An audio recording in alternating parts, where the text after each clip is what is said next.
Hello students, welcome to my channel.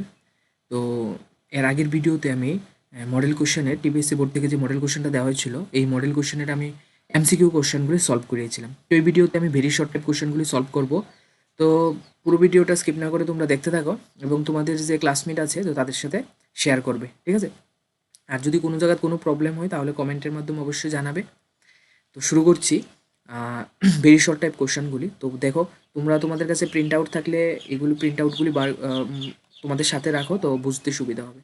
তাহলে প্রথম যে কোশ্চেনটা আমার কাছে আছে, ঠিক আছে, প্রথম যে কোশ্চেনটা আছে এটা দেখো, টেন ইনভার্স, ঠিক আছে, এখানে কি আছে, টেন ইনভার্স। তো টেন ইনভার্সের 11 নম্বর প্রবলেমটা, তো এটা আমরা কিভাবে সলভ করব? তো এই কোশ্চেনটা ten inverse cos x minus sine x cos x plus sine x. তো এই কোশ্চেনটা আমাদেরকে সলভ করতে গেলে এটা আমরা টেকনিক হচ্ছে, এখানে টেন ইনভার্স ফাংশন আছে, তাহলে এখানেও আমাদেরকে টেনের ফাংশন বানাতে হবে। তাহলে কি হবে, টেন ইনভার্স আর টেন ক্যান্সেল হয়ে যাবে, ঠিক আছে? তো এইটাই আমাদের মেন ফান্ডা। তো এখানে আমরা জানি যে এই এই যে উপরে যে ফাংশনটা আছে, নিচে যে ফাংশনটা আছে, দুটার মধ্যে আমাদের cos x দিয়ে কি করতে হবে, মাল্টিপ্লাই করতে হবে, ঠিক আছে? cos x দিয়ে মাল্টিপ্লাই করতে হবে। তাহলে আমাদের কাছে কি আছে, টেন ইনভার্স, ঠিক আছে, আমরা যদি cos x দিয়ে মাল্টিপ্লাই করি, এখানে টেন ইনভার্স cos x দিয়ে মাল্টিপ্লাই ডিভাইড করি, তাহলে কত হবে, cos x minus sine x, ঠিক আছে, বাই কত হবে, cos x, আর এইখানে কি হবে আমাদেরকে cos x plus sine x, cos x plus sine x, এখানে কত হবে, cos x, ঠিক আছে? তো দেখো এটা, তো এবার এখানে আমি কি করব, এখানে আছে আমাদের কি টেন ইনভার্স, ঠিক আছে, টেন ইনভার্স, তো cos x দিয়ে ডিভাইড করলে এখানে কত হয়ে যাবে, ওয়ান। তো ওয়ানের আমরা কি লিখতে পারি, tan pi by four, tan pi by four, minus এখানে কত আসবে, cos সাইন এক্সকে cos x দিয়ে ডিভাইড করলে কত আসবে, টেন এক্স আসবে, আর এখানে আমাদের কত আসবে, ওয়ান, এখানে ওয়ান লিখবো, প্লাস কেন করছি, তো এখানে আমরা কি লিখবো, অ্যাকচুয়ালি সাইন এক্সকে cos x দিয়ে ডিভাইড করলে কত আসবে, টেন এক্স। তো আমি একসাথে করে নিচ্ছি, টেন এক্সের সাথে কিছু নেই মানে কি, আমরা ওয়ান ইন্টু দিয়ে লিখতে পারি। তো এই ওয়ানের জায়গার মধ্যে আমরা কি লিখতে পারি, tan pi by four, tan pi by four, ঠিক আছে, টেন পাই বাই ফোর। তো এবার এখানে কি আসবে, টেন ইনভার্স, টেন ইনভার্স, তো এটা কি ফললো, একটা ফর্মুলা হয়ে গেল।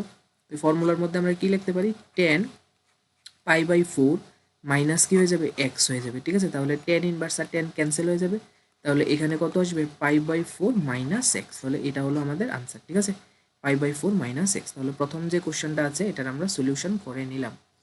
তো তারপর দেখো কি বলেছে 12 নম্বর কোশ্চেনটা, এখানে একটা ম্যাট্রিক্স দিয়েছে, ঠিক আছে, 12 নম্বরটার মধ্যে একটা ম্যাট্রিক্স দেওয়া আছে, যদি একটি ম্যাট্রিক্সের 9টি উপাদান থাকে, একটা ম্যাট্রিক্সের মধ্যে 9টি উপাদান। তো আমি একটা এখানে ম্যাট্রিক্স লিখছি, for example one comma sorry one two three four, এখানে ফাইভ, এখানে সিক্স। তো এই যে ম্যাট্রিক্সটা তোমরা দেখতে পাচ্ছ, এটার অর্ডার কত, এটার অর্ডার হলো two by three, two by three. তাহলে কয়টা এলিমেন্ট আছে, টু ইন্টু থ্রি কয়টা, সিক্স, ঠিক আছে, সিক্স। দেখো এক দুই তিন চার পাঁচ ছয়, ছয়টা এলিমেন্ট আছে। তো সিমিলারলি তারা এখানে বলেছে যে এমন একটা ম্যাট্রিক্স, ঠিক আছে, সেমভাবে এ একটা ম্যাট্রিক্স, ঠিক আছে, এ একটা ম্যাট্রিক্স যার অর্ডার হলো যার মধ্যে 9টি উপাদান আছে, ঠিক আছে, 9টি উপাদান আছে, এ আই জে, কয়টা উপাদান আছে, 9টা। That means m by n যদি আমরা মাল্টিপ্লাই করি তাহলে কত আসবে, 9। তাহলে এবার সম্ভাব্য ক্রমগুলি কী কী, মানে ওই ম্যাট্রিক্সের কী কী ক্রম হতে পারে। তাহলে আমরা ম্যাট্রিক্সের ক্রম কিভাবে লিখবো, একটা ম্যাট্রিক্স তো হতে পারে যে আমরা কীভাবে নাইন পাবো, এখানে এমন দুইটা সংখ্যা মাল্টিপ্লাই করলে আমরা নাইন পাবো। তো এমন হতে পারে না যে ওয়ান ইন্টু নাইন, তাহলে আমরা নাইন পাবো, এরপরে নাইন ইন্টু ওয়ান, তাহলেও আমরা নাইন পাবো, আরেকটা থ্রি বাই থ্রি, তাহলেও আমরা কত পাবো, নাইন পাবো। দ্যাট মিন্স একটা ম্যাট্রিক্স যার অর্ডার কত, ওয়ান বাই থ্রি, নাইন, আরেকটা ম্যাট্রিক্স যার অর্ডার নাইন বাই ওয়ান, আরেকটা ম্যাট্রিক্স যার অর্ডার থ্রি বাই থ্রি। তাহলে আমরা কয়টা ক্রম পেলাম, সম্ভাব্য ক্রমগুলি, একটা হলো one by nine, nine by one, three by three, ঠিক আছে, থ্রি বাই থ্রি। আচ্ছা, তো দেখো 13 নম্বর কোশ্চেন এখানে কি আছে, 13 নম্বর কোশ্চেনের মধ্যে 13 নম্বর কোশ্চেন এখানে কি আছে, যে এক্স ওয়াই জেড, তোমাকে বলেছে যে এক্স একটা ম্যাট্রিক্স যার অর্ডার কত, টু বাই এম, ওয়াই আর একটা ম্যাট্রিক্স যার order two by n, Z আর একটা ম্যাট্রিক্স যার অর্ডার থ্রি বাই কে। তাহলে বলে দিয়েছে যে এক্স ওয়াই আর ওয়াই জেড কি সংজ্ঞাত, সংজ্ঞাত মানে এক্সিস্ট, ঠিক আছে, X Y plus Y Z সংজ্ঞাত, সংজ্ঞাত মানে এক্সিস্ট করে। তাহলে দুইটা ম্যাট্রিক্সের মাল্টিপ্লিকেশন কোন সময় এক্সিস্ট করবে, দুইটা ম্যাট্রিক্সের আমরা জানি যে দুইটা ম্যাট্রিক্সকে আমরা তখনই মাল্টিপ্লাই করতে পারবো যখন প্রথম ম্যাট্রিক্সের কলাম সংখ্যা আর দ্বিতীয় ম্যাট্রিক্সের রো এর সংখ্যা সমান হয়। যেমন এখানে দেখো এক্স যে ম্যাট্রিক্সটা ইটার অর্ডার কত, টু বাই এম, ওয়াই যে ম্যাট্রিক্সটা ইটার অর্ডার কত, টু বাই এন।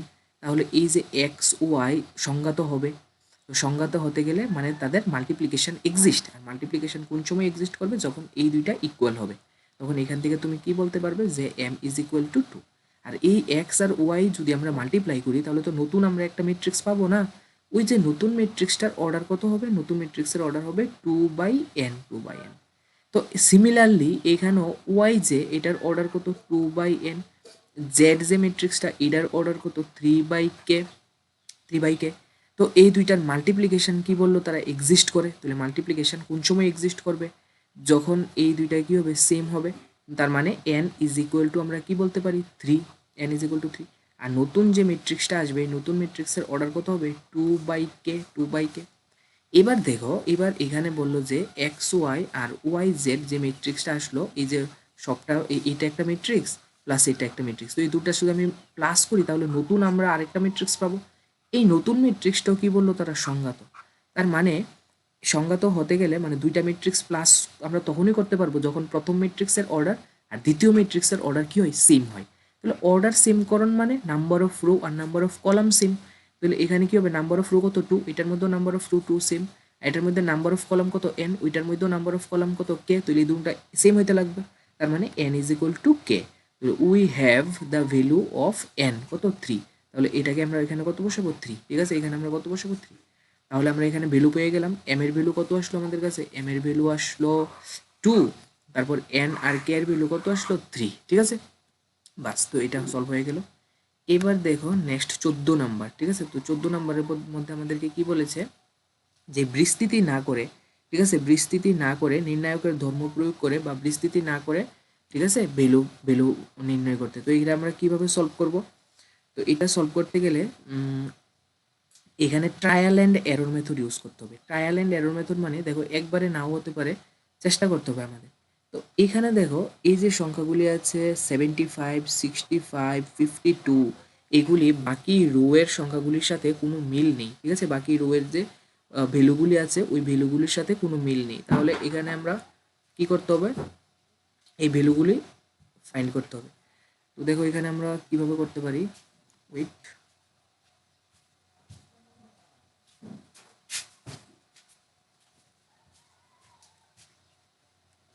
এখানে আছে কি 75। তো আমরা এখানে একটা অপারেশন ইউজ করব। অপারেশনটা হলো row two tends to row two minus minus row two minus এই রো 3 দিয়ে। তো এখানে আমরা 9 ইন্টু রো 3 করে নেব। তাহলে দেখো এখানে কত হয়ে যাবে 3, 8, এখানে কত হলো 7। তো আমরা এখানে কিভাবে বুঝলাম, দেখো এখানে কত আছে 75 মাইনাস 9 ইন্টু যদি আমরা 8 করি তাহলে কত আসলো 75 মাইনাস 72, তার মানে কত আসলো 3, এখানে কত আসলো 3। তাহলে এই দেখো 3 চলে আসলো। নেক্সট আমরা হলো কত আছে 62 মাইনাস 6 ইন্টু 9, তাহলে এখানে কত চলে আসবে 8 চলে আসবে। এই যে 8 চলে আসবে, তাহলে আমরা এখানে কত লিখতে পারি, after applying this operation on the rho second, তাহলে আমাদের কত আসবে 3, 8, 7, আর এখানে কত আসবে 8, 6, 5, ঠিক আছে। তো এবার দেখো একটা ডিটারমিনেন্টের মধ্যে রো 1 আর রো 2 কি হয়ে গেল, সেম হয়ে গেল। তো যেহেতু কোনো একটা ডিটারমিনেন্টের মধ্যে দুইটা রো বা দুইটা কলাম ইকুয়াল হলে এটার আনসার কত আসে 0। তাহলে এই ডিটারমিনেন্টের আনসার কত আসবে, বিস্তৃতি না করে এটার ভ্যালু আমরা কত পেয়ে গেলাম 0। তো নেক্সট দেখো, নেক্সট আমাদের একটা ইন্টিগ্রেশন, ঠিক আছে। এই ইন্টিগ্রেশনটা এটা খুব ইম্পর্ট্যান্ট, এক্সামে আসার চান্স অনেক বেশি, ঠিক আছে। তো এটাকে আমরা কিভাবে সলভ করব, প্রথম এখানে আছে ইন্টিগ্রেশন, ঠিক আছে, d x by e to the power x plus e to the power minus x. তাহলে এটাকে আমরা কী করতে পারি, ইন্টিগ্রেশন। তো এটাকে যদি আমরা এলসিএম করি তাহলে এখানে কি আসবে, এটাকে আমরা লিখতে পারি যে e to the power x plus 1/e to the power x. তো এবার যদি এখানে এলসিএম করি তাহলে ই টু দি পাওয়ার এক্সটা উপরে চলে যাবে, e to the power x dx, আর এখানে কি আসবে ই টু দি পাওয়ার এক্সের স্কোয়ার প্লাস কত হবে 1। তো এবারে এটাকে আমরা কী করবো, এটার মধ্যে পুট করে দেবো, পুট, ঠিক আছে, put e to the power x is equal to z. তাহলে কত আসবে e to the power x dx is equal to dz. তো এখানে আমরা কি লিখতে পারবো, যে এখানে লিখতে পারবো ডিজেড, কারণ e to the power x dx dz, আর এখানে কি হবে e to the power x means z square plus এখানে কত আসবে 1 স্কোয়ার। তো এটা একটা ফর্মুলা আছে, ফর্মুলা হলো 1/a tan ইনভার্স এক্স। তো এখানে tan ইনভার্স এক্স হবে না, জেড হবে প্লাস কত হবে সি। তো এবার এখানে আমি tan ইনভার্স জেড এর জায়গাতে কি লিখতে পারবো, e to the power x plus কত হবে সি। তাহলে এটা হলো কমপ্লিট আনসার, ঠিক আছে। তো নেক্সট দেখো 16 নাম্বার, ঠিক আছে। নেক্সট হলো 16 নাম্বার। তো 16 নাম্বারটা আমরা কীভাবে করব, এটা দেখেই মনে হচ্ছে একটা famous formula, minus a to a f of x dx, minus a to a f of x dx. এখানে কি হয়, একটা ভ্যালু হলো 0, কোন সময়, when f x is odd function. Odd function হলে এটার আনসার হবে 0। আর না হলে 2 into 0 to a f of x dx হবে কোন সময়, যখন f x is even function. তো আমাদেরকে এটা চেক করতে হবে যে এখানে যে ফাংশনটা দেওয়া আছে, যে ফাংশনটা, এটা কি অড ফাংশন না ইভেন ফাংশন। তো দেখো তোমরা, আমরা কি করব, f of x is equal to, ফাংশনটা হলো sine to the power 5x into cos cube x. তো এখানে যদি আমরা মাইনাস ইনপুট করি, মাইনাস এক্স নিই, তাহলে কত আসবে, sine to the power 5 minus x into cos cube minus x. তো কসের ভিতর মাইনাস থাকলে অ্যাবজর্ব হয়ে যায় আমরা জানি, আর সাইনের ভিতরে মাইনাস থাকলে যেহেতু পাওয়ার কি আছে 5 অড, তাহলে এটা বাইরে চলে আসবে। তাহলে এখানে কত আসবে, sine to the power 5x into কত হবে, কস কিউব এক্স। তাহলে এখানে কত চলে আসলো, মাইনাস, এটা কি হলো, এফ অফ এক্স। তাহলে এফ অফ এক্স, তাহলে এখানে আমরা কি পেলাম, যে F of minus x is equal to minus F of x. তাহলে আমরা কি বলতে পারি, যে F of x is odd function, ঠিক আছে, অড ফাংশন। তাহলে অড ফাংশন হলে এটার আনসার কত হবে, 0, ঠিক আছে, এটার আনসার হয়ে যাবে 0। তো নেক্সট দেখো, নেক্সট এখানে যে কোশ্চেনটা আছে 17, ঠিক আছে, 17 নাম্বারটা। তো 17 নাম্বারটা এখানে দিয়েছে যে ডি ওয়াই, ঠিক আছে, d y dx is equal, d y dx plus plus 3y cot x, 3y cot x is equal to sine 2x, ঠিক আছে। তো এটাকে বলেছে যে আমাদের ইন্টিগ্রেটিং ফ্যাক্টর বার করতে, ইন্টিগ্রেটিং ফ্যাক্টর আইএফ, ঠিক আছে, ইন্টিগ্রেটিং ফ্যাক্টর। তো ইন্টিগ্রেটিং ফ্যাক্টর আমরা কীভাবে বার করবো, আমরা জানি যে integrating factor IF is equal to IF is equal to e to the power, এখানে কি আছে ওয়াই, এখানে কার সাপেক্ষে, কার রেসপেক্টে ডেরিভেটিভ করা হয়েছে, ডি এক্স এর রেসপেক্টে, ঠিক আছে, ডি এক্স এর রেসপেক্টে ডেরিভেটিভ করা হয়েছে। তাহলে এটাকে ইন্টিগ্রেশনও আমরা করব এক্স এর রেসপেক্টে, ঠিক আছে। তাহলে কি হবে, এফ অফ এক্স, এখানে কত হবে, ডিএক্স। তো দেখো এখানে কত আসবে, e to the power integration f of x, তাহলে এফ অফ এক্স কত আসবে, 3, আর এখানে কত আসবে, কট এক্স, ঠিক আছে। তাহলে কত আসলো, 3 কট এক্স, ঠিক আছে, 3 কট এক্স, এখানে কত আসলো, ডিএক্স। তো এটার ইন্টিগ্রেশন কি হবে, ই টু দি পাওয়ার 3 তো কনস্ট্যান্ট, কট এক্সের integration log mod sine x, log mod sine x, ঠিক আছে। তো এই 3টা কই যাবে, পাওয়ারে চলে যাবে। তাহলে এখানে কি হবে, e to the power log sine cube x, তো লগ আর ই ক্যান্সেল, এখানে কত আসবে, sine cube x, sine cube x, ঠিক আছে। তাহলে এটা হলো আমাদের আনসার। এবার দেখো নেক্সট যে কোশ্চেনটা আছে, এটা কি বলেছে, যে এইখানে 18 নম্বর কি বললো, এখানে এক্স ডি ওয়াই আর y dx is equal to 0। এটা অবকল সমীকরণ থেকে এসেছে, সাধারণ সমাধান নির্ণয় করতে, ঠিক আছে, সাধারণ সমাধান মানে এক্স ডি ওয়াই আর ওয়াই ডিএক্স। তাহলে এটা কীভাবে হবে সাধারণ সমাধান, এখানে দিয়েছে যে এক্স এক্স ডি ওয়াই, ঠিক আছে, x d y plus y dx. তো এখানে আমরা ভেরিয়েবল সেপারেশন মেথড ইউজ করবো, সবচেয়ে বেস্ট হবে। তাহলে এখানে কত হবে, এক্স ডি ওয়াই, ওইদিকে চলে আসবে ওয়াই ডি এক্স, ঠিক আছে, ওয়াই ডিএক্স। তারপর এখানে কি চলে যাবে, দেখো এখানে আছে ভেরিয়েবল সেপারেশন মেথড, আমরা জানি যে এক্স এর পার্টগুলো একদিকে চলে যাবে, ওয়াই এর পার্টগুলো একদিকে চলে যাবে। কিন্তু এখানে এক্স আর ওয়াই মিক্সড, তাহলে কি করবো আমরা, ডি এদিকে তো ডি ওয়াই ঠিক থাকবে, কারণ ডি ওয়াই তো নিচে যাবে না। তাহলে এখানে ডি ওয়াই ঠিক থাক, ওই দিকের ওয়াইটা আমরা নিচে নিয়ে আসবো ডিনোমিনেটরে। আর এখানে মাইনাস, ঠিক আছে, এখানে কি থাকবে, ডিএক্স, এখানে কি থাকবে, এক্স। তারপরে এখানে আমরা কি করব, ইন্টিগ্রেশন।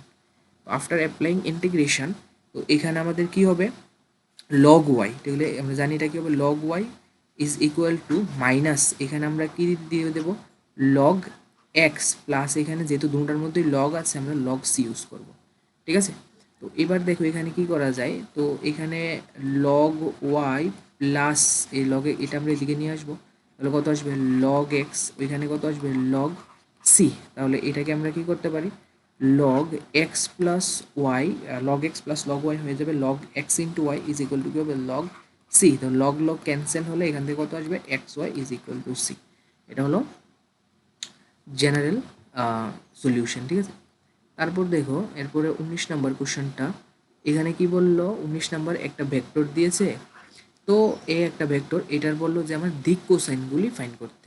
তো জানি আমরা ডেফিনিশন জানি যে এ যদি কোনো একটা ভেক্টর হয় x i k plus y j k plus z k তাহলে এটার ডাইরেকশন কোসাইনগুলি আমরা কী বার করবো? Direction cosine means l then m then n. L m এনগুলি আমরা কীভাবে ফাইন্ড করবো? এল ইজ ইকুয়াল টু হবে আমরা জানি x by root under x square plus y square plus z square. Similarly m কি হবে? এখানে ওয়াই হয়ে যাবে, সিমিলারলি সেম আসবে নিচে, এনও কি আসবে? Same x y z. ঠিক আছে, তো আমি একটা ফাইন্ড করে দিচ্ছি এখান থেকে। তাহলে আমাদের এলটা কত আসবে? এল ইজ ইকুয়াল টু হবে, তো এখানে কত আছে? ওয়ান। এক্স কত? ওয়ান। আর নিচে কি হবে? One square. ঠিক আছে, প্লাস কত হবে? ওয়ান স্কোয়ার, জের কোফিশিয়েন্টও ওয়ান, এ কোফিশিয়েন্ট কত? -2, তাহলে কত হবে? -2 স্কোয়ার। দ্যাট মিনস কত আসলো? 1/2 স্কোয়ার কত? 4, 5, 6, তাহলে এখানে কত আসলো? √6। ঠিক আছে, তো এইভাবে তোমরা এম বার করবে। এম কত হবে? 1/√6ই আসবে। তারপর কত আসবে? এন কত আসবে? এন আসবে এখানে -2/√6। তাহলে আমরা কি পেলাম? দিক কোসাইনগুলি। তাহলে দিক কোসাইনগুলি কী কী আসবে? দিক কোসাইনগুলি প্রথমটা এল, হোয়াট ইজ এল? 1/√6। তারপর কি হবে? M, what is m? 1/√6, same 1/√6। আর এন কি আসবে? -2/√6, -2/√6। ঠিক আছে, তারপর দেখো আমরা চলে আসলাম লাস্ট কোশ্চেনে। ঠিক আছে, কোশ্চেনটা ভালো করে পড়ো। এখানে কি দেওয়া আছে যে একটি সমসম্ভব চলক দেওয়া আছে এক্স এবং এই সমসম্ভব চলকের সম্ভাবনা বিভাজনও দেওয়া আছে।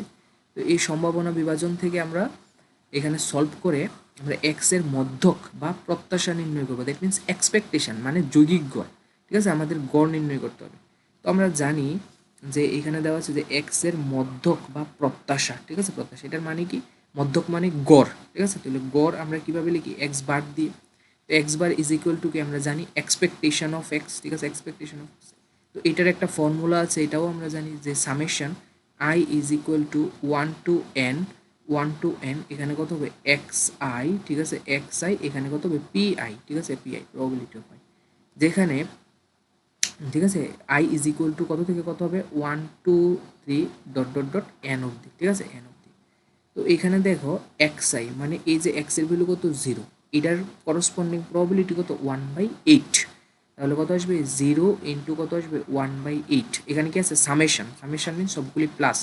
নেক্সট কত হবে? 1 ইন্টু কত আসবে? 3/8। নেক্সট 2 ইন্টু কত আসবে? 3/8 প্লাস লাস্টে আমাদের কত আসবে? 3 ইন্টু 1/8। তাহলে এটা কত চলে আসলো? এখানে আসলো 8। তাহলে এলসিএম করলে 3 + 6 কত আসলো? 9, 10। ঠিক আছে, এখানে কত আসলো? 10। তো 2 দিয়ে ক্যান্সেল করলে কত হবে? 4, 2 দিয়ে ক্যান্সেল করলে 4, এখানে কত আসবে? 5। ঠিক আছে, তো 1 হোল, ঠিক আছে, 1/4 এটার আনসার। ঠিক আছে, দ্যাট মিনস 1.25 হয়ে গেল যৌগিক গড়। ঠিক আছে, তো তৃতীয় ভিডিওতে আমরা গ বিভাগের প্রশ্নগুলি সলভ করব। ঠিক আছে।